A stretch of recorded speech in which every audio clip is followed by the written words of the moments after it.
说到了美中关系哈，现在呢基本上。我们讲到的中国驻美国的大使谢峰呢，他其实是在刚刚参加一个智库的演讲当中讲到了赖清德要访美的事情，但同场当中呢，他其实也直接的回应了，说呢中方将会予以回击。什么事情呢？就是美方如果一直对于中国有所谓新制裁，甚至一直出手的话，他要告诉你，现在我们不会袖手旁观了，因为中国有一句话叫做"人不犯我，我不犯人；人若犯我，我必犯人"。讲的也是很决了。所以呢，态度先拿出来，但是也就在同一场，大家又绕回来这个问题。到底外交部长秦刚去哪儿了呢？好，这位主持人呢，他其实是比较迂回的在问啊，他说：“哎呀，季辛吉呢刚好去会见了王毅、李尚福，那有可能会见秦刚吗？其实就是想问问秦刚会不会出现嘛。”那谢有峰的回应是：“让我们拭目以待吧。”确实，季辛吉这一次呢来到了中方访问，很多人吓一跳了。好，为什么？因为呢，第一次大家看到他，季辛吉在中国是跟李尚福坐在一起。好，我们要知道李尚福他们的国防部长在这个美国国防部长 Austin 一直想见，但是总是见不到的人。但季辛吉这一次去，先见李尚福，再见王毅，然后呢，传出他现在也要跟习近平来会晤吗？好，因为呢，季辛吉到底有没有可能在这一次的过程当中是受话？是帮忙传话，因为大家想到的是他当年尼克森时期呢波罗行动，他呢是私下密访中国，跟周恩来两个人在对话，才会有后来所谓的美中双方的乒乓外交啊，然后开始做建交等等这么一系列的事件。这一次他见到了王毅，王毅告诉他要改造中国不可能，要围堵遏制中国更是做不到。季辛吉想要回应的则是说，基本上他认为美国的立场一个中国仍旧是他们在上海公报当中所做出的严肃承诺，所以他相信不会被动摇，也不会被背弃。但是呢，确实啦，他心里头会在这个时刻去中方访问，是不是有些顾忌？季辛吉记的作者就直接讲啦，就他的理解是，季辛吉很担心美国是不是已经把中国当作头号敌人了？因为如果是的话，那就会是一个危险的局面。美中双方要是真的两个人直接对杠起来，或者是像当年的冷战这样子，真的集团性的作战起来的话，那全球都会受到影响。基本上呢，在最后大家都在说，因为高官已经开始互访了，很有可能习拜会、拜习会就会在11月的 APEC 峰会里头来见面。只是这场会面之前，这一些高官的会晤，基本上是不是在帮他们先把前面的这些前序作业给做好，把他们铺一条桥、铺一个道路？季辛吉这一次去北京，到底是帮美国传话，还是说其实他这一次去有他想要从中方这边了解的内容呢？因为中国的社科院的研究员呢，他们就直接讲了，是不是美方很可能比中国更迫切的想要恢复军事对话？好，毕竟呢，在目前为止，北京这边确实在军事对话的这个部分，他们很明确的告诉你，即便季辛吉来跟李尚福聊了也没用，因为如果你不取消制裁的话，绝对不可能来恢复对话。而且呢，美中关系现在看起来，就民间来说，也不是一个太好的态势。因为看到美国媒体的报道说，越来越多华裔专家已经开始陆续离开美国，回到中国了。外交政策呢，就直接说，这对华盛顿来说是一个坏消息。因为你要知道，先前为什么美国大家会说有个美国梦，会在这边有很快的一些发展，是因为这里吸收各界人才。如果这些中国优秀人才都离开，科研工作会受到重大打击。而前智库的这一位学者叫李晨，现在也已经回到中国了。他的讲法就是，他的感受就是，他看到了麦卡锡主义正在美国卷土重来，甚至呢，有1/3的科学家都有感受到，他们在美国是不受欢迎，而开始想要离开的，甚至有72%说的，作为学术的研究员，他的研究案很有可能会被用不一样的眼色，戴有色眼镜来看，会造成他们自己人生上面的一些不安全。这一些到底应该要怎么解？美中之间真的好起来了吗？请教亮哥您怎么看？因为谢峰现在很直接的告诉你，美国你要再出手的话，你若犯我，我必犯人。对，因为中方那个价跟锗金属的反制就8月1号生效嘛，是啊，所以一定会有一波审查啦，啊，那荷兰、日本跟美国都可能是对象啊。事实上，我觉得中国大陆现在是这样，就是我觉得谈判就是时间压力在哪一边，哪一方就容易输了。那现在谁有时间压力？当然是拜登嘛，因为他明年要选举嘛，啊，习近平又没有选举压力，对啊，而且你已经制裁中国这么多了，700多家企业，500多个个人，那中国现在还活着啊，贸易关税已经征多少年了？从2018一路下来，对不对？所以我觉得中国大陆现在确实都就像谢峰讲的啊，就是他都有一些底线的啦，就是说你如果不先对我示好，你凭什么叫我让？因为现在不管是关税或者是抵制的企业或个人，都是你出手那你不收回一点点，你要叫我让？比如说我们随便讲，比如说军方可不可以恢复沟通？是，那你先取消李尚福的制裁嘛？你为什么不能取消？因为共和党压着你嘛，共和党现在就是不准你取消李尚福的制裁那你拜登就要拿出骨气来啊。那比如说财政部叶伦刚去那叶伦一离开中国大陆，中国大陆财政部就公布了5点要求，说你一定要做回应那个凯瑞做气候大使到了中国，那中国大陆就跟凯瑞讲，你那个新疆的太阳能产品如果不解禁那你其他条件我也不能够跟你沟通啊。所以你可以看到他都画一条底线了你要么就对李尚福取消制裁，不然你那个贸易战的关税你要部分取消，或者制裁中国的科技你要部分取消，不然就是新疆的太阳能产品你要部分取消，否则你要叫我增加采购，买你的美债，或者是要干嘛？那怎么可能呢？我觉得现在就卡在这里了。那如果拜登认为11月 APEC 那个拜登跟习近平的高峰会对他很重要，是我认为他确实是这样评估了，不然他不会派那么多人去中国了，就想要累积出一点合作清单嘛。那个时候就一并公布嘛。他到时候一定会做一个裁量了，就是说什么东西可以让和什么东西不能让那拜登这样就算是有个成果嘛。因为你跟中国的合作跟竞争只有合作的部分民主党可以得分你竞争的部分，你再怎么喊竞争，你凶都不会凶过共和党我说实在话啦所以我觉得拜登现在确实就是卡在这个位置上，就是叶伦也去了 ，John Kerry 现在也在大陆，然后季辛吉也去了，事实上就是在摸底了。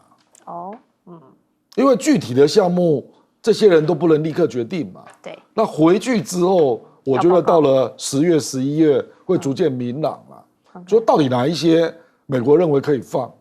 哪一些要继续制裁。我觉得应该是这样的一个局面啦。所以这中间最倒霉的就是赖清德了，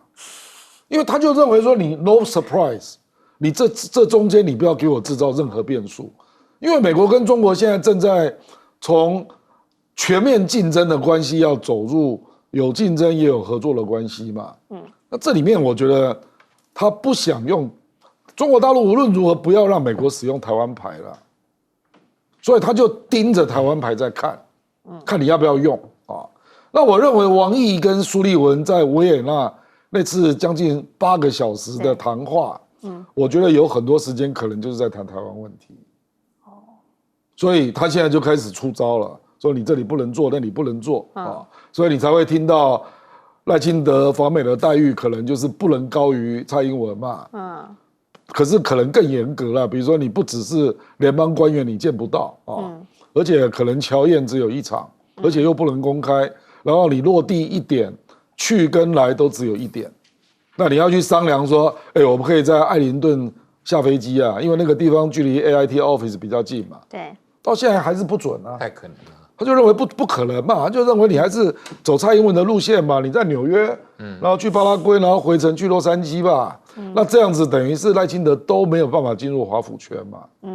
那这个当然就是他不愿意的事，为什么呢？因为侯友宜跟柯文哲都可以去华府他们不是副总统，对嘛？是嘛？他就卡在他是副总统。那现在又是美中不想有变数的时候，所以你就变成这中间就变成一个牺牲者嘛，就是这样。OK， 好，其实美中现在大家就来看，他们开始高官互访之后，因为我们又看到了季辛吉在今天呢，他是习近平见他，而且很热情的喊说不会忘记老朋友。好，那看得出来，就是他们两个之间的这个交往呢，跟其他先前的，比如说布林肯跟习近平的交往就会差很多。但大家就想问了，到底他这次去北京是帮忙带话，还是说这次他是想要了解什么？美方到底有没有在急在急什么？来请教玉芳委员。我不认为美国政府会托他去带话，或是想托他去打探一些什么东西。因为基辛格是共和党，他的共和党尼克森的时候，他是他的事业的巅峰。那现在是民主党在执政，所以我觉得不可能了。但是呢，基辛格为什么很关心这个事？因为基辛格一辈子做过不少大事，他当过国家安全顾问，也当过这个国务卿。但是他最得意的应该是他让美国跟中国大陆和解，因为这个和解呢，也促成了这个越战的这样的一个结束然后呢，也这个合作对抗了苏联很长一段时间所以他认为这是他一个志业。那他现在看到了这个他的成就，他现在看到美国跟中国大陆关系搞得这么坏这个我觉得他是会关心的而且他这一阵子他长期以来退休以后，其实他做了很多的事情，都在促进美国跟中国大陆之间，特别是商务经贸之间的，这对他也是一个很大的利益啦那但是我要讲了基辛格到中国大陆去，他一只燕子是带不来春天的了。我不认为他能够去实质上改善中国大陆跟美国的关系。他在美国整个的决策的过程中的影响力是严重的下坠的。现在美国整个的显学，整个美国朝野的一致的声音，基本上就是反中国大陆了。你看国会里面有哪个国会议员会跳出来替中国大陆讲一句话？参院100位，众院435位，真的找不到一个会公然替中国大陆辩护、替他讲话了，真的是没有。行政部门更不用讲了。现在的拜登的这个态度大概就这样，我希望维持某种程度的稳定啦，中美关系的稳定，不要影响到我的选举。但是你说他要做一个动作很大，去讨中国大陆喜欢，譬如说经贸上面做个松绑，他也不愿意。什么原因？这个你会得罪这些国会议员，因为我刚刚讲反共是一个显学，在美国社会嘛，所以他不会做这样的事情。可是他不希望台湾问题或其他一些问题造成美国跟中国大陆之间突然间关系变得非常坏。因为你突然间变得关系很坏，有打仗的味道的话，那你也会选票也会跑走所以拜登还是稳扎稳打的方式我认为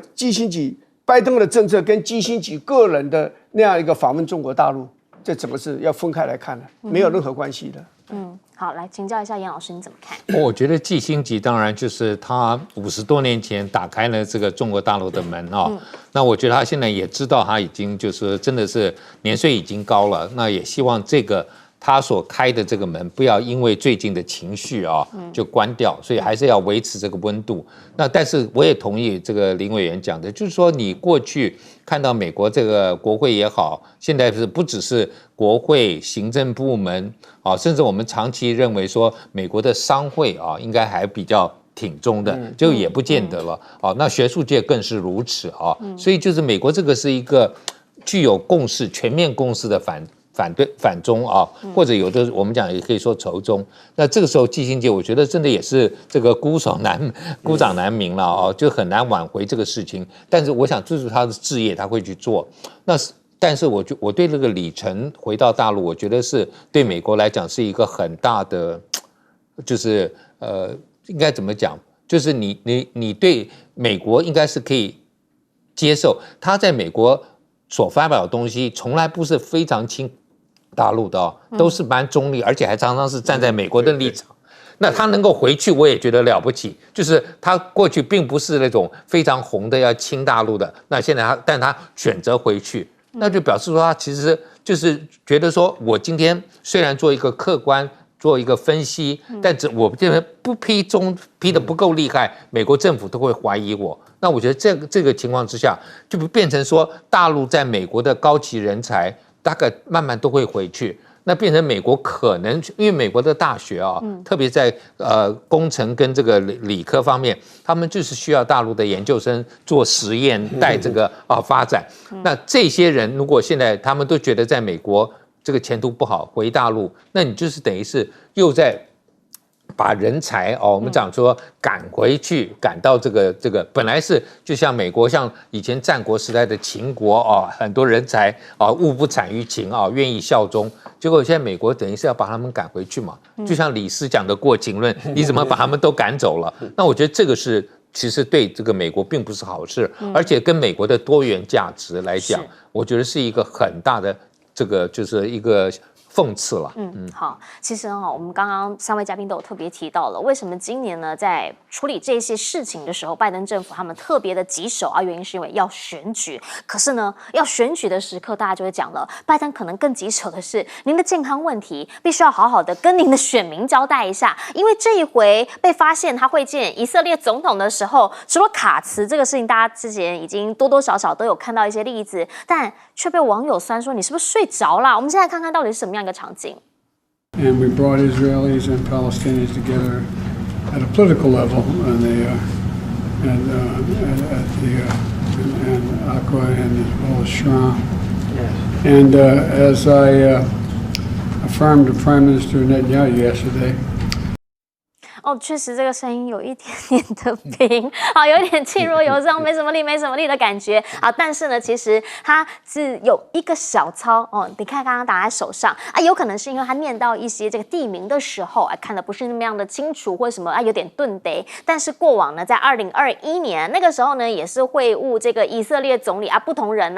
那个时候呢，疑似则是真的有在打瞌睡这么一件事情。拜登这一回要选举，除了要好好讲讲他的健康问题。毕竟你是总统嘛，身体要健康，大家才知道说你可以有一个明智的头脑，可以好好来判断时事之外，还有就是你的家族的问题，因为现在他的儿子又出来了，杭特呢现在被共和党的众议员在听证会上头秀出了他的照片这个照片码掉的原因是因为呢不太适合放在公众上面来播出，因为这位众议员指称说呢，他看到了的一些相关的税务资料，怀疑拜登杭特呢，他其实是有用公司的钱来支付他私人的一些费用。那这样的话合理吗？是不是有所谓的违法的问题？美国现在在选举的这个当下，这些消息都特别的敏感。还有一个则是他的对外关系了。其实这个呢，应该算是拜登是老外交老手，现在呢派出了战略核潜舰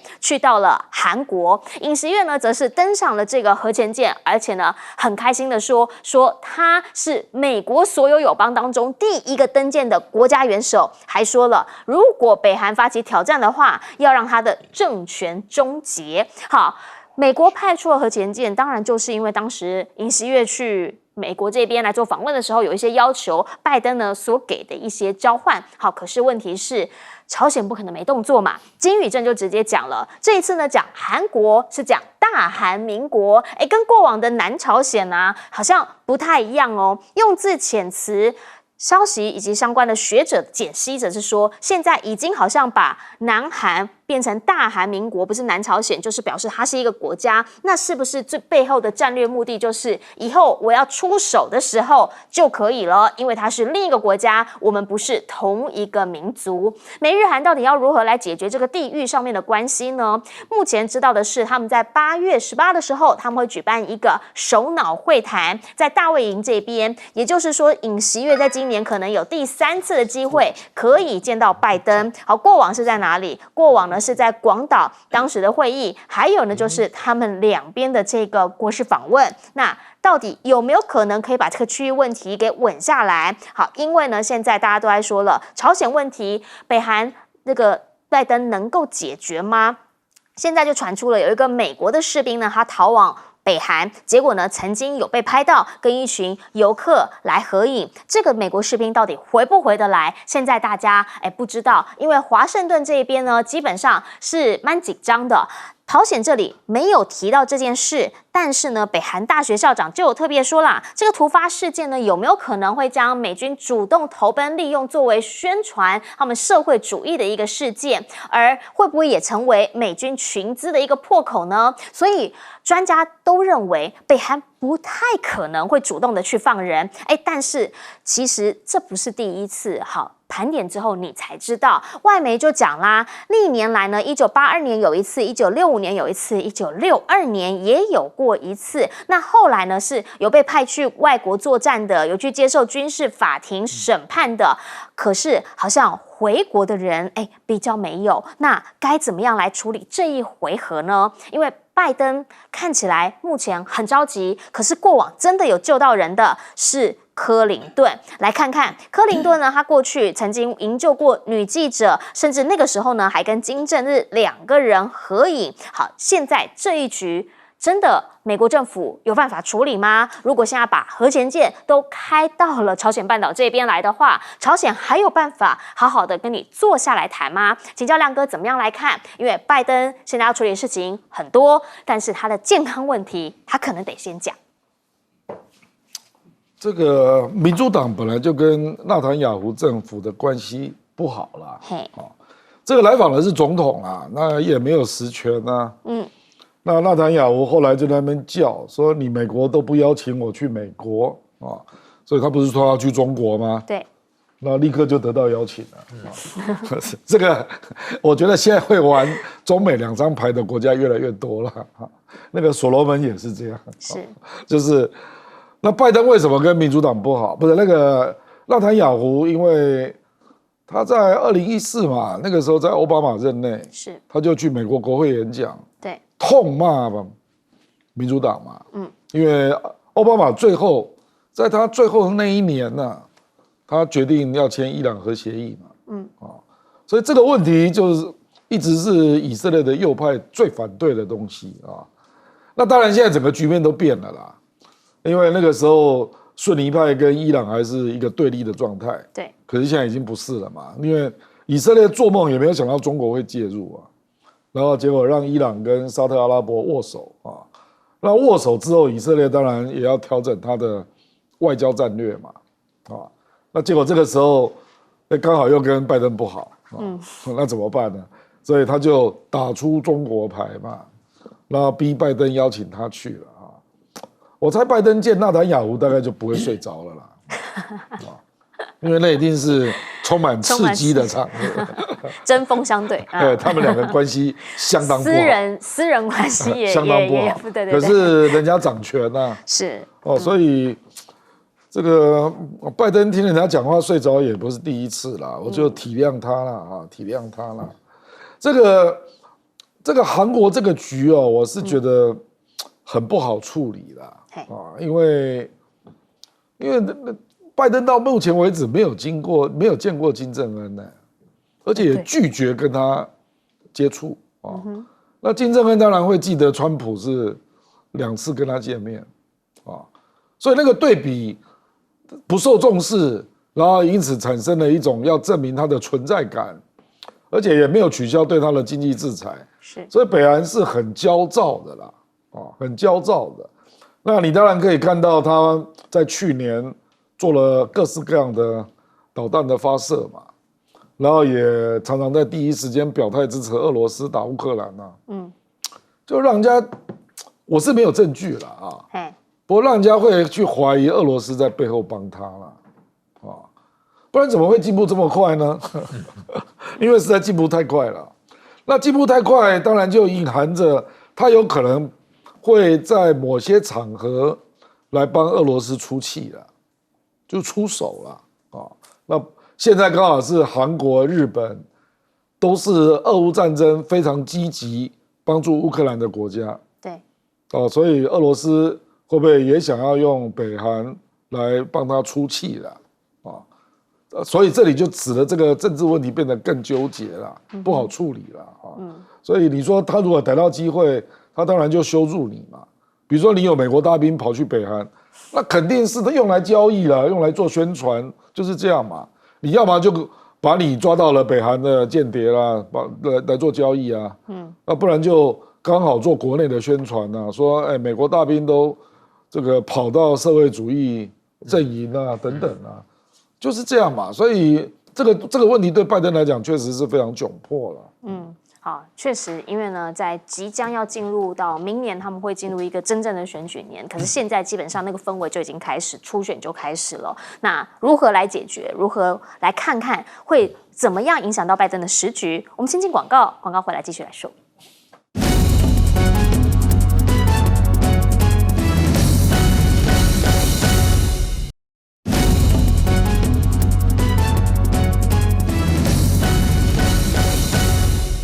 好，回到现场，我们要来看到的是现在呢，基本上拜登他到底要怎么样来整合他在印太这边最重要的2位日本、韩国要加入他的盟友，但问题是朝鲜他要怎么对付？来请教玉芳委员。我就讲一下拜登的事情。拜登其实也很难为他今年81岁，用我们的虚岁来算的话，其实他是82岁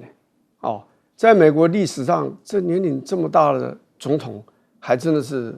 没有，绝无仅有了，要这样讲叫绝无仅有了。绝无仅有，然后所以我是很同情美国人。你要选一个常常睡觉的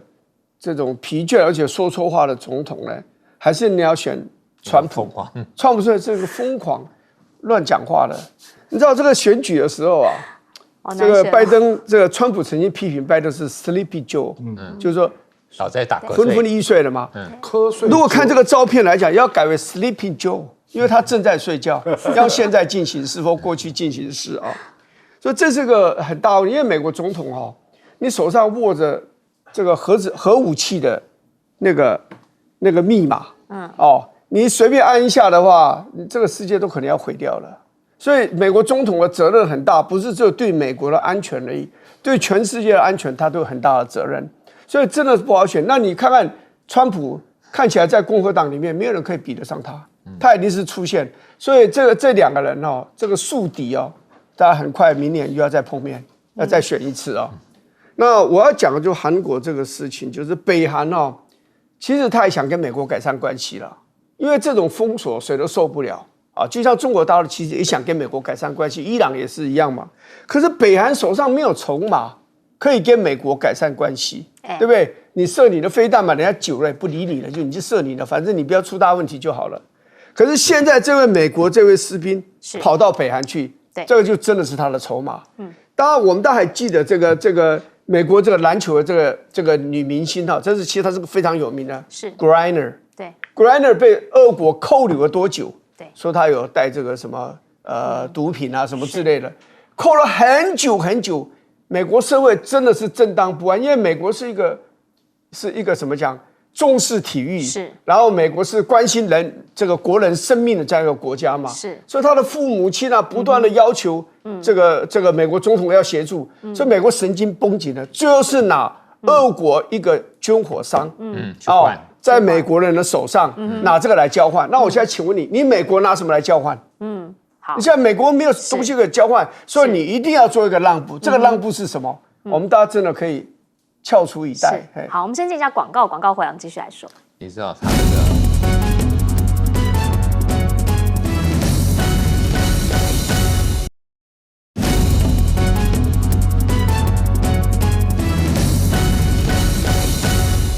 节目最后要请严老师帮我们总结。我先评论一下拜登我觉得第一个就是大家不要忘记，我们有时候说年纪大了会恢复到以前年轻的一些状况。他年轻时候是口疾嘛，后来克服了，那现在可能口疾又回来了，所以他讲不太出来话。有的时候他确实是有口疾的问题，那再加上眼睛也不一定很好，看小抄也不一定看得到。我们常常讲说大字报，大字报。他怎么看大字报，对不对？很难，所以不一定看得到。但我觉得他脑袋可能还没有完全有问题否则的话，我觉得民主党应该不会愿意再挺他了。虽然我刚才讲了，这2个候选人都蛮大问题，从来没有过2个总统候选人加起来未来选举的时候平均超过80岁一个82，一个78，我觉得真的是蛮严重的。对美国政治来讲，就是这是一个比较，我觉得要令人担心的。但是我觉得这个金正恩这个不北韩这个美国的士兵跑到北韩那刚才有提到北韩大学院这个校长，这个是南韩首尔的专门研究北韩的，他讲的就是说，确实是有可能会被利用嘛。那我觉得你自己跑来送上门来。那可能，而且尤其这个士兵听说是有些问题纪律上面有问题，跑过去，那他一定会帮北韩讲几句话，然后希望呢，那我觉得到时候会很困扰。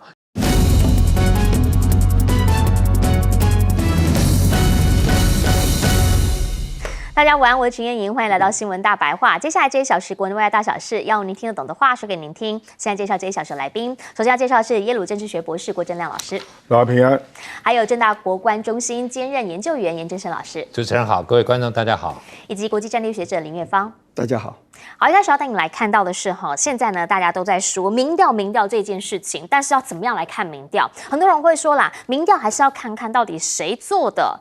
背后是怎么样做出来的？因为呢，现在有一个独家报道，这个是民视的报道，他讲什么？他说柯阵营内部的民调发现了侯友宜民调再创新低，12.6% 而已，只有柯文哲的一半。这个真的是会让大家很惊哦。说真的吗？只剩下12.6%？好，我们就去问柯阵营了。柯阵营的发言人陈志涵他是这样说的，他说呢，基本上这是他们内部的民调，而柯文哲的部分长期保持在25%以上，甚至呢还有的时候30%超越了赖清德。问他谁做的，他说就是他们长期制作民调的外部单位。好，是谁我们还没有问到，但是呢，现在这些民调确实会有影响嘛？为什么？因为这就是会让一路下来，大家在看着侯友宜目前已经有19份民调都排老3了，担心影响到士气。像是黄阳明波基哥就直接说啦，如果说呢是这样的话，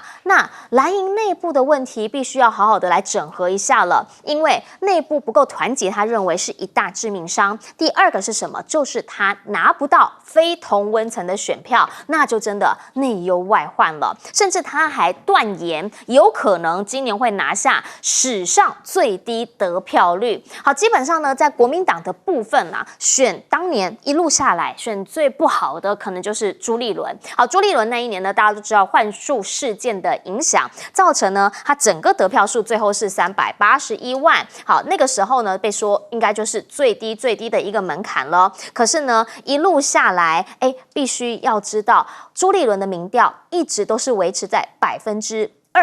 以上，当年20%以上，最后381万票。那现在呢，柯文哲跟侯友宜两个人相对比，侯友宜现在说只有他的一半12.6%，那最后的得票率会什么？会让大家觉得惊嘛？回过头来，柯文哲现在看起来民调很稳定，所以民进党最新打他是什么？最新打他是丑女这件事情。7月16呢，在现场有人拍到了，说有个女学生拿出柯文哲歧视女性的手牌，然后呢就发现民进党内部开始很多人在讲。真的啊，包括这一位许淑华，好，台北市议员，他就说啦，柯文哲长期厌女丑女，他曾经被他骂到哭，好，还曾经呢说什么，说基本上啦，他就是常常会有这种厌女丑女的言论。那柯文哲他自己今天有回应，他说怎么有行业每天造谣啊？他说他自己是医生医生是每天在救人现在这个行业呢，每天都在想怎么害人，怎么造谣。到底柯文哲接下来要怎么样面对这一波民进党的攻势？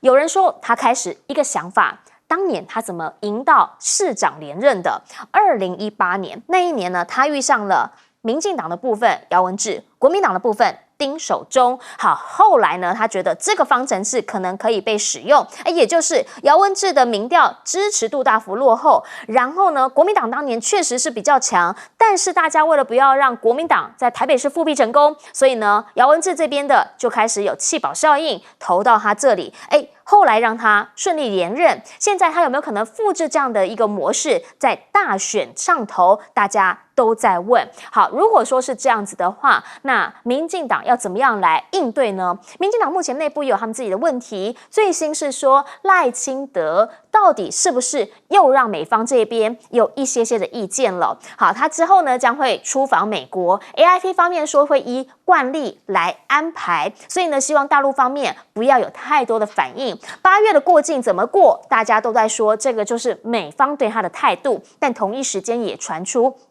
已经去过美国的柯文哲被 AIT 说，既然你第2名，有机会要不要再来看看呢？侯友宜的部分呢，则是已经规划了8月访日本，9月访美国。为什么会说赖清德要看他怎么被安排过境？因为最新传出了说呢，美国官员要求台湾这边来澄清赖清德当时讲的这一句，当台湾总统可以走进白宫。好，这一段话呢，让美国官员认为是不是赖清德的路线跟蔡英文不一样了？他有可能会说出让美方没法预期 surprise 这样子很惊讶的话，所以呢，他们开始希望对方来做说明。那外交部长吴钊燮的讲法是说，他否认美方对此有过任何的关切，还说他们沟通呢一直都没有问题。但是大陆方面先有反应，大陆的驻美大使谢峰呢，他很直接的说，如果说呢赖清德访美的话，这就是一头灰犀牛，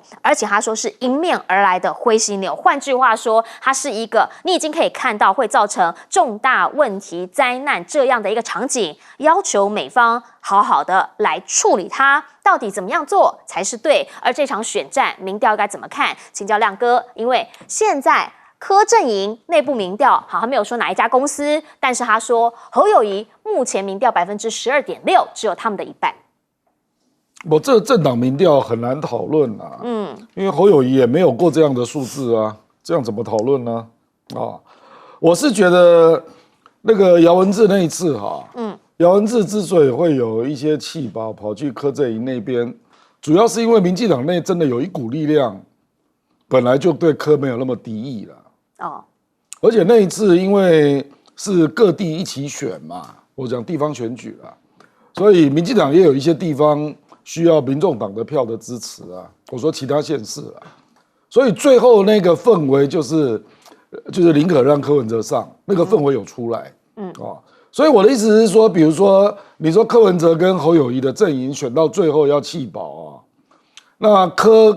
跟侯友宜的阵营一定要有一定程度的重叠的朋友啦，不然这个是酝酿不出来的啦。如果你敌意很深比如说连战跟宋楚瑜那一次，气到最后连战还是24%，所以你就不会气得很彻底啦。是，比如说姚文智那次被气到只剩下17%，对，所以我说这里面还是牵涉到你不能是2个完全敌对的阵营啊，你一定要有共同的目标，比如说假设啦，我随便说啦，比如说第2名后来喊出一个口号说联合政府，那第3名那个候选人就会想到说，那我可能会有部分人入阁嘛，所以我这样我票游到你那边就比较有可能啊。那如果你连这个都没有，那两个党之间是坚壁清野，我跟你讲，事实上弃保不会弃得很干净的啦因为到时候一定会出现各式各样的民调啦。那这个《金融时报》这个事情我觉得不管是总统府或赖办或者外交部都搞错方向。重点不是美国有没有问你美国当然没有问你是美国的国安高官员听到了赖清德在宜兰那一场的造势，那听到他讲出那一段话嘛，他们凭那段话在评估赖清德到底是什么样的主张嘛，因为赖清德是说台湾总统最大的目标就是进白宫他是这样讲的嘛，对不对？那目前我们知道台湾总统跟副总统是不能去白宫的，是事实上连 AIT Office 你都不能去只有顾立雄跟吴钊燮去所以你进白宫，人家会想成什么？就想成你要跟美国建交嘛，不然就是要争取承认嘛。那这个跟赖清德在《华尔街日报》写的那个不改变两岸现状，这中间没有矛盾吗？所以这个不是人家有没有问你而是你的言论让人家觉得这二者之间有矛盾，所以他才会说是不是可以说明一下我跟各位讲事实上《金融时报》这个华盛顿的这个代表，还有台湾这位代表席嘉玲这个都是非常非常资深的记者啦。其实席嘉玲跟蔡英文也蛮熟的，是，他是比较同情民进党的记者所以坦白说，他写这个不是恶意你不要搞错了，他是在提醒你而且他现在就提醒你，现在才7月对不对？那你去想一想2011年那一次，2011年那一次我记得非常清楚蔡英文去访问华府嘛，那后来也是习家麟哦，跟也是另外一个华盛顿的代表，也是在《金融时报》9月15号，大家可以去查一查《金融时报》2011年9月15号那篇文章，它的标题就是白宫对在野党的候选人有疑虑，是标题就是这样。是，然后他就说蔡英文那个时候提出台湾共识嘛，那他们不认为台湾共识是两岸的方案嘛，台湾共识只是你台湾内部的团结嘛，所以他就认为里面有提出两岸方案，所以那一次那个新闻，当然人家就认为蔡英文没有过关呐，所以蔡英文到2016不是修正了，他变成主张维持现状，这就不一样了嘛。而且后来又讲了中华民国宪法、两岸人民关系条例啊，所以我是觉得你不要把这个东西当作恶意啊，或者以为人家在造谣，不是的啊。这两位跟美国的国安高层10几年来都是有很深厚的关系的啦，而且据我的观察，他们写的文章多半是真的，多半是真的啊。所以赖清德阵营千万不要以为这个问题不重要，事实上。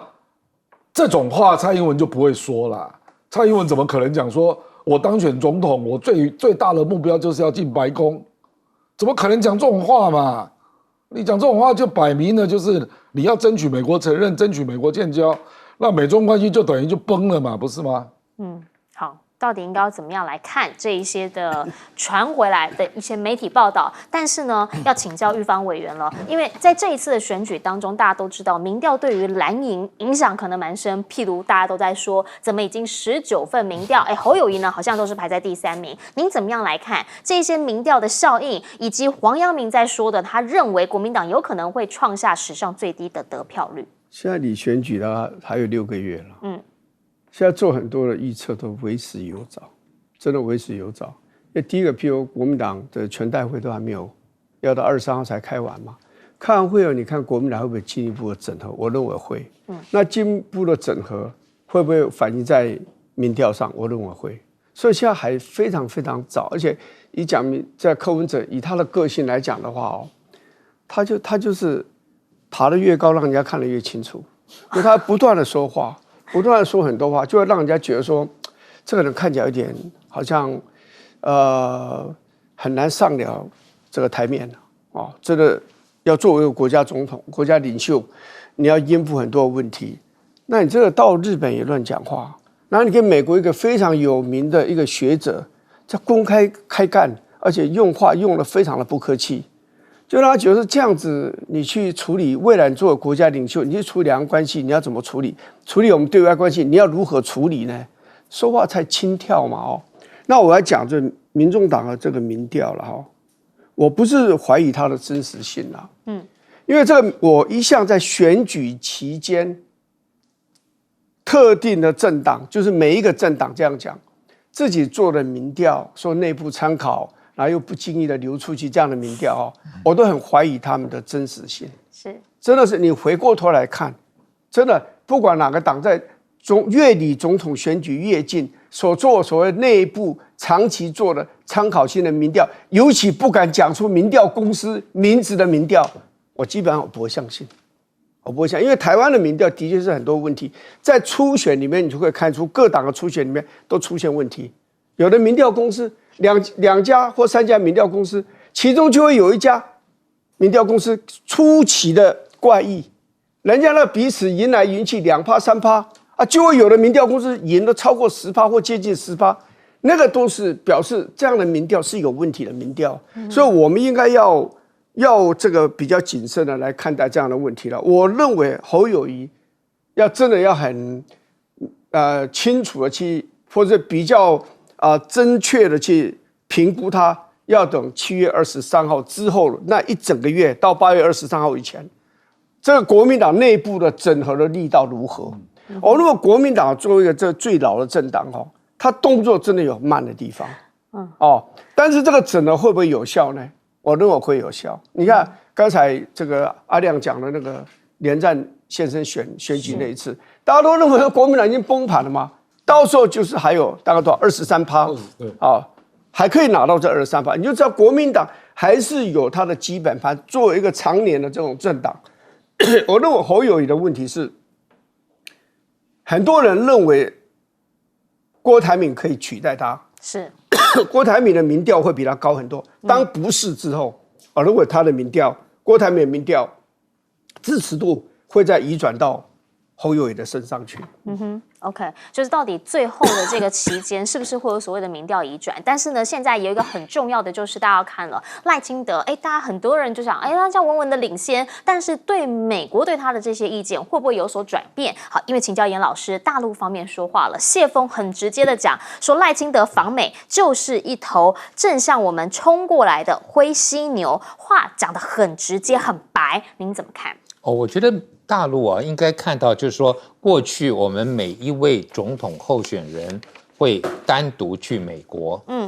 那但是赖清德因为是副总统，所以不能专访美国，他只能够过境，这样刚好就有巴拉圭这个总统的就职，但即使没有啊，我想他要找一个理由到加勒比海我们邦交国去访问，然后过境美国也不是个问题。然后过境美国，连总统都可以，副总统怎么会不行嘛？那现在就是我觉得大陆讲的这些话，大概就是希望看美国在处理这个台湾3个候选人的时候，是比较没有特别偏袒哪一个啊，就是让美国知道大陆不喜欢民进党，可是美国也不需要跟着大陆走。但是美国至少要做到公平，我觉得这个是这个大陆就是先放炮啊，让美国大概提醒一下美国。那美国当然也会对赖清德比较不信任的原因哦，就是我觉得我们在台湾过去长期觉得说，我们对美国讲一些话，我们自己选举要讲我们自己人要听的话哦，但是呢这些话现在美国全部都听得到嘛，对不对？所以这个是一个比较大的问题啊，就是你不要以为你在这个自己的。我们不要讲说这么造势场合或跟什么，连内部的话他们都会听得到，怎么会不怀疑你啊？就是因为你要赖清德，要不然就像陈水扁那个时候讲的，说这个是我们的理想，但做不到就是做不到啊。那我觉得就可以，这样他也不会失去票，因为民进党的支持者那个票跑不到哪里去了，最后还是会回到这里。但是呢，你就取信了美国，让至少美国觉得说，赖清德说不定是下一个蔡英文啊。如果蔡英文那时候坚持说是这个维持现状，那赖清德跟着走，虽然大家都知道他心里头不愿意，但是美国也知道蔡英文也不是在讲维持现状，但他讲的这个字。至少可以说服美国，就说，他有这样的一个概念啊，就是愿意朝这个方向。那北京当然会觉得说，你那个现状哪是现状，老早都变了。但是，我以前跟美国智库互动的时候，美国智库我们就在开玩笑在讲，我说到底现状该怎么定义？它由我们美国来定义。